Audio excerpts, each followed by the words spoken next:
नमस्कार, जय माता दी। सबको स्वागत है आपका हमारे चैनल ज्ञानी बाबा में। दोस्तों, आज फिर मैं एक हर रोज की तरह नया टोटका लेकर आया हूँ, जिसे करने से आप किसी को भी अपने कंट्रोल में कर सकते हो, चाहे वो महिला हो या पुरुष। अगर आप भी किसी स्त्री को आपके लिए तरसाना चाहते हो तो ये वीडियो पूरा जरूर देखना। लेकिन एक बात जरूर ध्यान रखना, जिस स्त्री को आप पसंद करते हो सिर्फ उसी का नाम लेकर आपको ये काम करना है। अगर मजाक में ही आपने किसी स्त्री का नाम लेकर यह काम कर दिया तो वह आपके लिए बेचैन होने लगेगी। तो आपसे रिक्वेस्ट है कि इस बात का ध्यान जरूर रखना। अगर आपने सारी कोशिशें कर ली लेकिन फिर भी वह आपको इग्नोर कर रही है तो यह उपाय जरूर करना। यह उपाय सिर्फ औरत पर ही नहीं, पुरुषों पर भी काम करता है। यह कोई फिल्मी फार्मूला नहीं है, ना ही कोई किताबों में छपा विज्ञापन है। ये एक ऐसा अचूक और गुप्त टोटका है जो सदियों से तांत्रिक, सिद्ध पुरुष और गांव के बुजुर्ग अपने अनुभवों से अगली पीढ़ियों को सौंपते आए हैं। इसमें किसी मंत्र की जरूरत नहीं है, ना ही कोई बड़ी साधना करनी है। बस एक छोटा सा काम, और वो भी तब जब तुम दिन में सबसे हल्के और सहज मूड में होते हो, यानी पेशाब करते वक्त। अब ये मत समझना कि ये कोई मजाक है। तांत्रिक विद्या में ये समय शरीर और मन की ऊर्जा को मुक्त करने का समय माना जाता है। और इस समय अगर तुम एक विशेष भाव और नाम के साथ अपनी भावना किसी स्त्री के प्रति प्रकट करते हो तो उसके मन में आपकी बेचैनी अपने आप बढ़ने लगती है। अब सवाल उठता है कि ये कैसे करना है, क्या सही तरीका है, कब और कैसे इसको आजमाना है, और सबसे अहम बात वो कौन सी बातें जिनका ध्यान रखना बेहद जरूरी है ताकि ये टोटका तुम्हारे खिलाफ ना हो जाए। आगे बढ़ने से पहले रिक्वेस्ट है कि वीडियो को लाइक करना मत भूलना। चलिए शुरू करते हैं। पॉइंट नंबर 1, संगीत। मन में नाम जपने की रहस्य शक्ति। अगर किसी स्त्री को अपने प्रति आकर्षित करना है, उसे अपने प्रेम में पागल बनाना है और उसके अवचेतन मन में अपनी जगह बनानी है, तो पहला वो सबसे शक्तिशाली कदम है नाम जपना, वो भी मन ही मन। लेकिन ये जब किसी मंदिर में बैठकर या ध्यान अवस्था में नहीं करना, बल्कि तब करना है जब तुम सबसे सरल, सबसे निष्क्रोश और सबसे प्राकृतिक अवस्था में होते हो, यानी पेशाब करते समय। अब ये बात थोड़ी अजीब लग सकती है क्योंकि हम बचपन से सिखाए जाते हैं कि पेशाब एक शारीरिक क्रिया है, उसमें कोई तांत्रिक या मानसिक ऊर्जा नहीं होती। लेकिन यही तो रहस्य है। तांत्रिक विद्या कहती है कि जब शरीर किसी निष्क्रोश स्थिति में होता है, जैसे संगीत कि मल मूत्र विसर्जन के समय, तब व्यक्ति की चेतना एक खास तरीके से खुलती है। मन शांत होता है, कोई दिखावा नहीं होता, कोई तनाव नहीं होता। यही वो समय होता है जब तुम पूरी सच्चाई से किसी भावना को प्रकट कर सकते हो। अब सोचो, जब तुम उस स्त्री का नाम उसी समय अपने मन में दोहराते हो बिना बोले, सिर्फ मानसिक स्तर पर, तो वो भावना सीधी ब्रह्मांड में एक कंपन, वाइब्रेशन के रूप में फैलती है। ये कंपन कोई साधारण तरंग नहीं होती, ये तुम्हारे दिल से निकली हुई प्रबल इच्छा की तरंग होती है जो सीधा उस स्त्री की चेतना तक पहुंचने लगती है। अब सवाल यह है कि यह कैसे होता है। दरअसल हर नाम में एक ऊर्जा होती है। जैसे हर आवाज की एक तरंग होती है, उसी तरह हर नाम की भी एक लहर होती है जो ब्रह्मांड में फैलती है। जब तुम किसी स्त्री का नाम पेशाब करते वक्त सोचते हो, और वो भी बार बार, तो तुम्हारा अवचेतन मन उस नाम के साथ एक जुड़ाव पैदा करता है। यह जुड़ाव किसी भी साधारण कल्पना या सोच से ज्यादा ताकतवर होता है। तुमने देखा होगा कि जब कोई तुम्हारा नाम लेकर तुम्हें पुकारता है तो तुम पलट कर देखते हो, वो नाम तुम्हारी चेतना में बसा होता है। अब यही प्रक्रिया जब तुम उस स्त्री के नाम के बार बार जानते हो, साथ अपनाते हो, तो उसका असर सीधा उसकी चेतना पर होता है। लेकिन यह असर तब और भी गहरा होता है जब तुम यह नाम जप एक विशेष अवस्था में करते हो, यानी जब तुम पेशाब कर रहे हो, उस समय शरीर से एक ऊर्जा निकलती है, एक प्रकार का शुद्धिकरण होता है। शरीर की अशुद्धियां बाहर जाती है और आत्मा थोड़ी हल्की होती है। ऐसे समय में जब तुम पूरी भावना से उस नाम को जपते हो तो उस स्त्री के अवचेतन में एक खिंचाव बनने लगता है। उसे खुद नहीं समझ आता कि अचानक उसका दिल क्यों बेचैन हो रहा है। वो खुद नहीं जानती कि क्यों हर बात में उसे तुम्हारी याद आने लगी है, लेकिन उसका मन बार बार तुम्हारी ओर खींचने लगता है। अब यह मत समझो कि एक दिन में असर दिखेगा।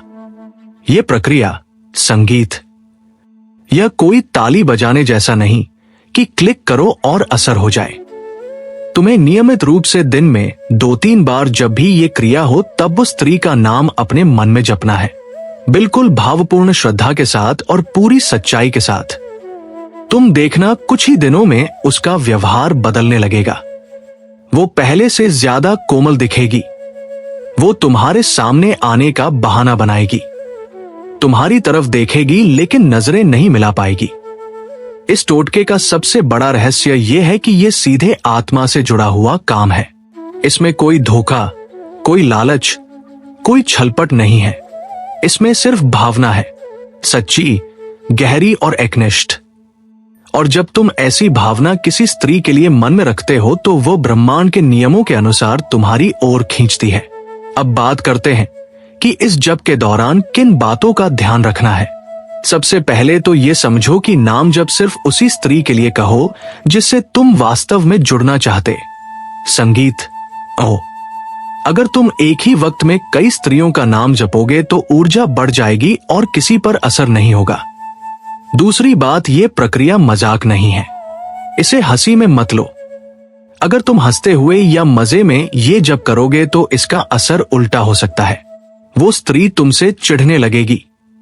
तीसरी और सबसे जरूरी बात, भावना की शुद्धता। ये टोटका तभी सफल होता है जब तुम्हारे मन में वासना नहीं बल्कि प्रेम और जुड़ाव की भावना हो। वासना सिर्फ शरीर को खींचती है लेकिन प्रेम आत्मा को, और ये टोटका आत्मा से आत्मा का पुल बनाता है। अब जरा कल्पना करो उस दिन की जब वो स्त्री तुम्हें देखकर मुस्कुराएगी, खुद तुमसे बात करने की पहल, संगीत करेगी और रात को तुम्हारे ख्यालों में खो जाएगी।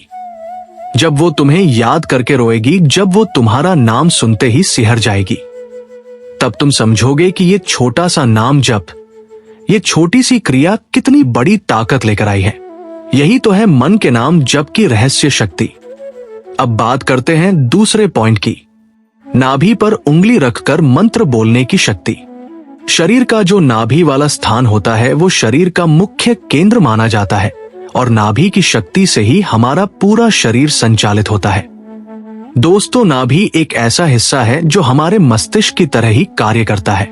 जब भी शिशु अपने मां के गर्भ में होता है तो उस बच्चे का जो संचालन होता है वो नाभि के माध्यम से ही होता है। नाभि की शक्ति से ही वो धीरे धीरे करके वृद्धि करता है और उसका पालन पोषण भी नाभि के माध्यम से ही होता है, नाभि के माध्यम से ही होता है। संगीत, तो ऐसे में आप समझ सकते हैं कि नाभि का कितना महत्वपूर्ण स्थान है। इसके अलावा ये बात भी आप सबको मालूम होगा कि भगवान विष्णु जी के नाभि से ब्रह्मा जी का जन्म हुआ था। भगवान विष्णु के नाभि से ही ब्रह्मा जी जन्म लेकर संगीत इस सृष्टि की रचना किए थे।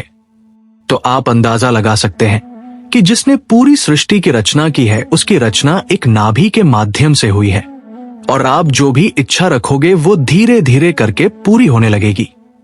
आपका ध्यान अगर एक बार अपने नाभि के ऊपर लग गया तो आपके सभी प्रकार के कार्य अपने आप बनते चले जाएंगे।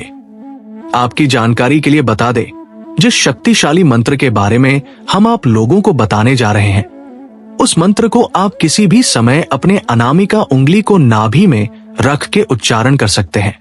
अगर आप चाहे तो रात के समय आप इसे उच्चारण कर सकते हैं, दोपहर के समय कर सकते हैं, सुबह के समय कर सकते हैं, लेकिन जो 24 घंटे में सबसे श्रेष्ठ और सर्वशक्तिमान समय जो होता है वो ब्रह्मा मुहूर्त का समय होता है।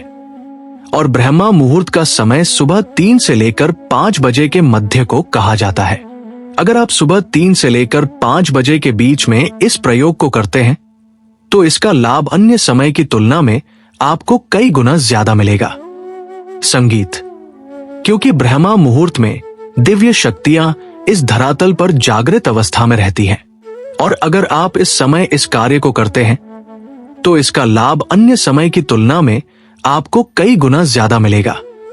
ध्यान से सुन लीजिए या फिर कॉपी में लिख लीजिए।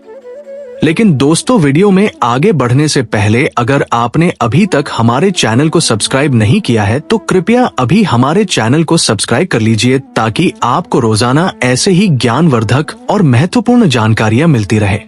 साथ ही साथ महादेव के सच्चे भक्त कमेंट बॉक्स में हर हर महादेव जरूर लिख दीजिए। पास में बांधते हैं।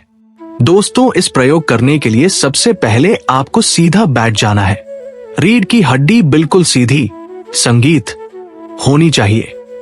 लेकिन कुछ लोग ऐसे होते हैं जिन्हें सीधा बैठने में समस्या होती है, और अगर आप ऐसे इमरजेंसी सिचुएशन में फंसे हुए हैं तो आप इसे लेट कर भी कर सकते हैं। तो आपको करना क्या है दोस्तों, आपने जो कपड़ा पहना है नाभि के ऊपर से उस कपड़े को हटा लेना है। कपड़े के अंदर हाथ ले जाकर के नाभि के ऊपरी हिस्से पर अपने अनामिका उंगली को रखें। आप निचले स्तर से भी अनामिका उंगली को अपने नाभि पर रखकर इस शक्तिशाली मंत्र को बोल सकते हैं। दोस्तों, जिस मंत्र का आपको उच्चारण करना है वो भगवान भोलेनाथ जी का सर्वशक्तिमान और इस ब्रह्मांड का मूल मंत्र ओम है। जी हाँ दोस्तों, ओम मंत्र स्वयं अपने आप में ही निराकार भगवान का स्वरूप है। दोस्तों, आपको अपने अनामिका उंगली को अपने नाभि पर रख के ओम मंत्र का कम से कम 11 बार उच्चारण करें। अगर आप चाहे तो इस मंत्र का उच्चारण आप 21 बार कर सकते हैं, 51 बार कर सकते हैं, या फिर 108 बार भी कर सकते हैं। लेकिन इस बात का आप विशेष रूप से ध्यान रखें कि जितने बार भी आप ये मंत्र बोलेंगे, आपका ध्यान अपने नाभि के ऊपर रखी उंगली पर होना चाहिए। मंत्र को आपको मन ही मन बोलना है और आपका मन 100% अपनी उंगली पर होना चाहिए। संगीत। इस प्रयोग को करने के बाद आपके शरीर में स्पंदन होना प्रारंभ हो जाएगा। आप उस स्पंदन को महसूस करने लगेंगे, और दोस्तों, ये स्पंदन ही सब कुछ होता है। स्पंदन में ही स्वयं प्राणवत पूरा ही महसूस करने लगेंगे, और नाभि के ऊपर जब आपका पूरा ध्यान केंद्रित होगा तो दोस्तों, दुनिया में ऐसी कोई भी चीज नहीं है जिसकी चाहत आप करें और वो आपको ना मिले। जी हाँ दोस्तों, अगर आपके शरीर में स्पंदन होना शुरू हो जाएगा, आप अपने स्पंदन को महसूस करने लगेंगे, तो यकीन मानिए आपकी जो भी इच्छा होगी वो पूरी होने लगेगी। जहां भी आप जाएंगे, चाहे समाज में हो या फिर कार्य क्षेत्र में, वहां पर आपको भरपूर मान सम्मान, इज्जत और शोहरत की प्राप्ति होगी। इसके अलावा दोस्तों, इस क्रिया को करने से आपको आध्यात्मिक क्षेत्र में भी इतनी तेजी से तरक्की देखने को मिलेगी